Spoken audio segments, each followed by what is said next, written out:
ইউটিউবে 1 লাখ সাবস্ক্রাইবার উপলক্ষে মাদ্রাসার ফ্রেন্ডরা বলো তাদেরকে বিরিয়ানি খাওয়াইতে হবে। তাদের এমন আবদার রাখতে চলে গেছিলাম বাজার করতে, কিন্তু বিরিয়ানি রান্না করতে গেছে আমাদের সাথে এরকম অবস্থা হয়ে যাবে কখনো আমরা কল্পনাও করতে পারি। তার থেকে বেশি ইমোশনাল হয়ে গেছে এইটা দেখার পরে। তো আমরা প্রথমে আসরের নামাজ শেষ করে মাদ্রাসা থেকে বেরিয়ে পড়লাম বাজার করতে যাওয়ার উদ্দেশ্যে। এই যে এই ফুলটা দেখছো, এই ফুলটা একটা ভাই থেকে নিয়েছিলাম আসার সময়। কেউ আবার অন্য কিছু ভাববে না কিন্তু কোকে। যাই হোক, আমরা প্রথমে বাজারে এসে একটা মুরগি দোকানে চলে আসলাম। দেন আমরা এখান থেকে একটা মুরগি নিয়ে নিচ্ছি। আমাদের বাজেট অনুযায়ী আমরা সবকিছু কিনে নেবো ইনশাল্লাহ। বাজেট বলতে বিরিয়ানিতে যা যা লাগে সবকিছুতে কিনতে হবে, তাই না? আমরা মুরগি নিচ্ছিলাম, এদিক থেকে দেখছি অনেক মানুষ মিলে জানাজার নামাজ পড়তে যাচ্ছে। আসলে এটা দেখে আমি একটু ইমোশনাল হয়ে গেছিলাম। যে হোক না কেন, আল্লাহ যেন তাকে জান্নাতের উচ্চ মাকাম দান করে না। আমি আমরা দোকান থেকে একটা ব্যাগ কিনে মুরগিটা ব্যাগে ঢুকিয়ে নিয়েছি। দেন দোকানে সব বিল ক্লিয়ার করে ওখান থেকে চলে আসলাম। চা না খেলে তো ভালোই লাগে না, তাই ভাবলাম পুরো রুটি দিয়ে এখান থেকে 1 কাপ চা খেয়ে যাই। দেন ওখানে বসে কিছুক্ষণ আড্ডা দিলাম এন্ড চাটা শেষ করে ওখান থেকে চলে আসলাম। ওখান থেকে আসলাম বলতে আবার আরেকটা দোকান আসলাম, কারণ এখান থেকে চাউল নিতে হবে এন্ড আরো কিছু মশলা নিতে হবে। দেন যা যা লাগে এভরিথিং সবকিছু নিয়ে নিছি এখান থেকে। সবকিছু নেওয়া শেষে ওখানে বিলটা পে করে চলে আসলাম। দেন বাইকে ব্যাগটা ঝুলিয়ে মাদ্রাসায় চলে আসলাম। কি কমু ভাই, সারাদিন হরার ভাল লাগে না আর। তো মাগরিব পরে পড়াটা শেষ করে রুমে চলে আসলাম। রুমে এসে বাজারের ব্যাগ থেকে সব বাইর করে নিয়েছিলাম। এখন হচ্ছে চাউলটা পানির মধ্যে ভিজাতে দিব, 20 মিনিট মতো থাকবে পানি। দেন ওইটা রেখে আমরা দোকানে চলে আসছিলাম, কারণ বিকালে মজু কিনা হয়েছিল না, তাই আর কি রাত করে কিনতে চলে আসলাম দোকানে। ওখান থেকে মাদ্রাসায় এসে জামাটা খুলে ফেললাম, এখন কাজ করতে হবে। তো চলো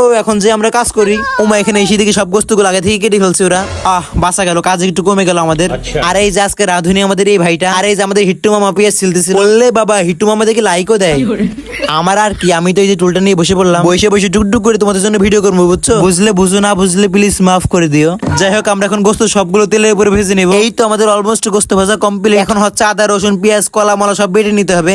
আমার আর কি, আমি শুধু বসে বসে রান্নার ফিল নিচ্ছি আর হিট্টু মামার সাথে কুলুকুলু করছি। এখন সব রকমের মশলা দিয়ে গোস্তগুলো মিক্স করে নিতে হবে একসাথে। সরি মাঝে মাঝে কথা বেঁধে যায়, তোমরা আবার মনে করো না আমি তো তুতলা থিয়েটার কথাই বলবো না। কথা বললে শুধু বাদে সহ্য করা যায়। তার থেকে ভালো ভাত রান্ধি না, সরি বিরিয়ানি। যাই হোক, গোশগুলো কিছুক্ষণ নাড়া পরে চালগুলো দিয়ে ঢেকে রাখতে হবে। এই মনে করো 5-6 মিনিট ঢেকে রাখলে হয়ে যাবে আমাদের কুখ্যাত বিখ্যাত বিরিয়ানি। বললে বাবা এমনি হয় না বিলানি। গায়েস বিসমিল্লাহ, ভিতরে দেখি কি অবস্থা।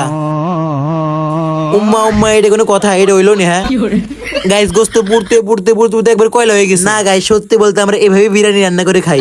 উফ রে খাইতে সেই সাথে তো সাথে জাস্ট ওয়া উফ কি জোস রে। আমার ওখানটা বন্ধুটা পুরাই প্রেমে পড়ে গেছে এই বিরিয়ানি। জাস্ট কালারটা দেখো, উপভোগ করার মতো। যাই হোক, বিরিয়ানি তো খাইলাম, যদি ঠান্ডা না খাই তাহলে কি হয়, তাই ঢগাঢক মেরে দিলাম। আমার অবস্থা তো পুরাই খারাপ হয়ে গেছে। না আজকে এখানে ঘুমাই পড়ি, বাই বাই।